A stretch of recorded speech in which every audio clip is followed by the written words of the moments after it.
Hello everyone, Darren here, and on today's episode of WoTC Academy, we're going to look at how to play the Tier 10 Italian heavy tank, the Rinoceronte, but I'm going to call it the Rhino in this video. This tank has recently been buffed in the past couple weeks, but don't let that fool you.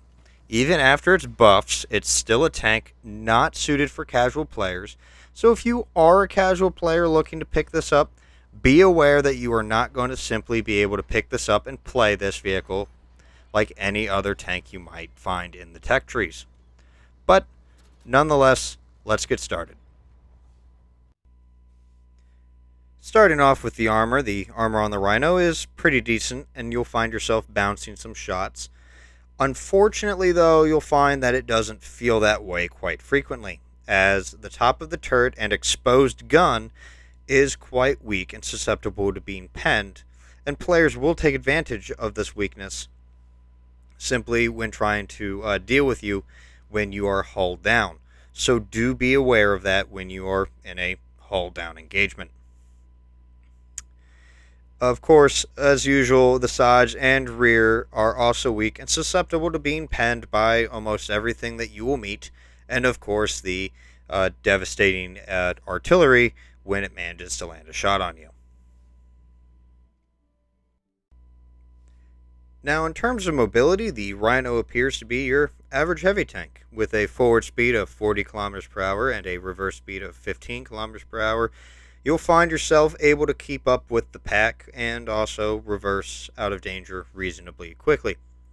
As for the 10% chance of fire, it is safe to assume it's okay to run food or fuel instead.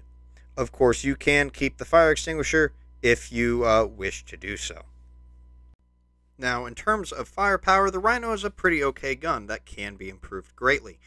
With an average base accuracy of 0.36, much better base reload times of 25 seconds, 20 seconds, and 15 seconds respectively, with an intra-clip reload of 4 seconds and an acceptable base aim time of 2.5 seconds, you'll be able to land a good first shot, but the reloads will leave you exposed if all rounds are expended, and the intra-clip will give your opponent precious time to escape. As for the NATO gun depression of 10 degrees and an acceptable elevation of 15 degrees, you will have no trouble fighting in and around ridgelines and hills. Though be warned that with your 15 degrees of elevation, you may have trouble dealing with someone who is coming at you from above. Now, how do you set up the Rhino? Well, I personally run 18 APCR, 15 heat, and 0 HE due to the limited ammo capacity and the fact that running HE in a clip is too risky in this tank. I also run a repair kit, a first aid kit, and a fire extinguisher due to my luck with artillery, but food would be the better option to boost the reloads than a fire extinguisher, but of course run whatever you prefer. For equipment, I personally run an advanced loader, gun stabilizer, and improved vents to improve, of course, the reload of the gun, but you can drop the vents for optics if you wish to do so. For the commander setup, I recommend running the Heaviums setup I mentioned in my commander video, but for the sake of this video, the recommended skills are the following, and in no particular order: Born Leader, Rapid Loading, Steady Aim, Sixth Sense, Track Mechanic, Situational Awareness, Snapshot, Off-Road Driving, and Smooth Ride. Of course, you can set up the commander to suit your preferences. So, how do you play the Rhino? Well, to play the Rhino, you want to understand that in almost all cases, you will be playing this as a support heavy. Sure, in the hands of an expert and or on the right terrain, you can play the tank aggressively as long as you control your rate of fire and shots fired. And, of course, also have a team to back you up in case you have to expend all your rounds.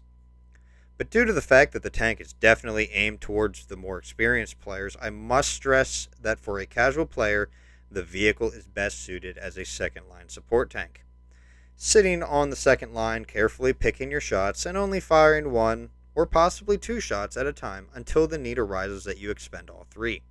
But even then, it is ill-advised as your rate of fire will drop significantly if you do, and you will become an overall liability for your team until you are back up to full strength. But that does it for this overview. Now let's look at some gameplay.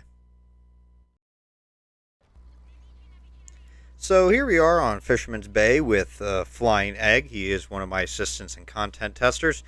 And because I was in the process of still trying to relearn the Rinoceronte with its new buffs, Flying Egg managed to already have a replay from the post buffs, and he submitted it to me. So, yeah, thank you to Flying Egg for helping me out with this replay here in time for this video. But he is on Fisherman's Bay, South Spawn, obviously in the Rinoceronte. Don't need to repeat it. But he's going to the ridge to try and get some early cross shots on the opponents. Now, I do want to mention this. I honestly could not have cared his performance.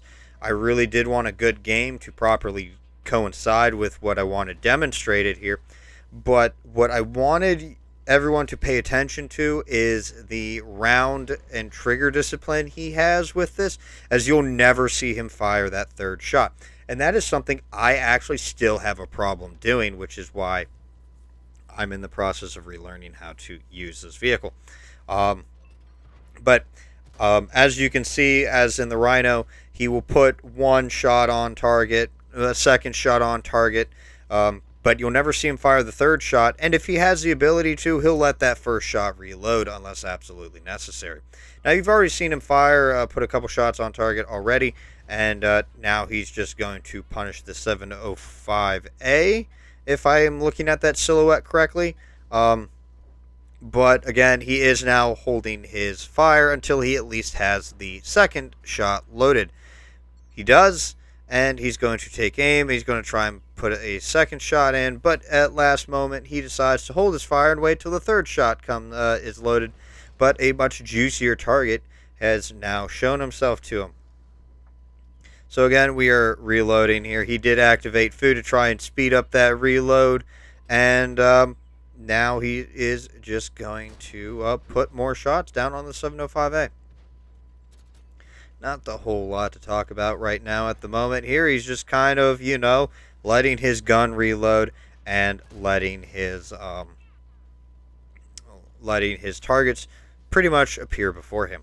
And again, I want to stress he is doing very good trigger discipline in terms of picking his shots, not expending his entire clip like I have seen some people do, and of course I have seen people play it purely like a single shot gun. This really isn't the case with the auto reloading system here. You want to treat it half like an auto loader, half like a single shot gun, and kind of pick your rounds when necessary to get the most out of it.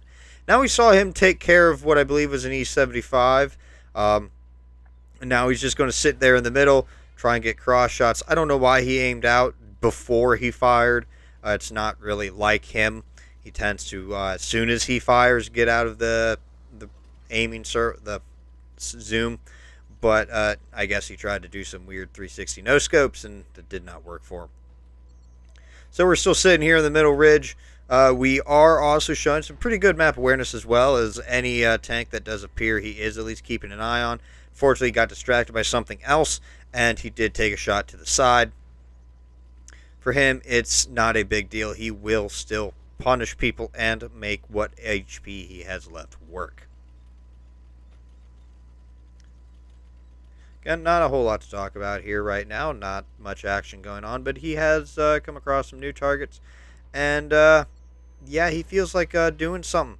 He did put a shot into one tank. There's a second shot. He's trying to get lined up. He does put that shot in, but now he is going to trigger his reload, his food consumable, to get that second shot loaded much, much faster. Actually, I need to try that, because that actually sounds ingenious. And that's why Flying Egg is much better than me. So he does have that second shot loaded, and he is going to put it on target here. And he is going to reload again for that second shot. Now we're going to reload, and we're going to see if we can get that third shot, but that's not really going to bug Flying Egg that much. If he has to fire his second shot and restart the reload process, but right now seeing an opportunity for the Type 5 or Type 4, can't tell which. He is going to do that. He's going to put 2 rounds on the rear of that tank, taking him out of the game, supporting his team on the right flank. And he's going to once again reposition to help on the northwestern side of the map. And again, I have to keep stressing this throughout the game because that is the whole thing you need to learn when playing the auto reloading tanks, is you need to understand when to pull the trigger, when not to pull the trigger, how many shots you need to fire. It's a very complicated thought process. You have to constantly have at the forefront of your mind alongside of playing the game with situational awareness here. Now, he does have the Indian Panzer in front of him. He's going to put 1 shot in, and he's going to back up. He did trigger his consumable, and he did take care. He did put 1 shot into 1 tank. He did take care of the other Rinoceronte, and now the Indian Panzer is just basically at his mercy. He did fire all 3 rounds, but the situation called for it. He did make the right call to deal with it. Because there's like the last couple tanks. And as you can see, he walked away with a pretty snazzy amount of damage. Fantastic to Flying Egg. And that concludes today's video. I'd like to thank you all for watching. If you enjoyed this video, hit that thumbs up. And if you want to see more videos like this one, don't forget to subscribe. But until next time, this has been Darren of WoTC Academy.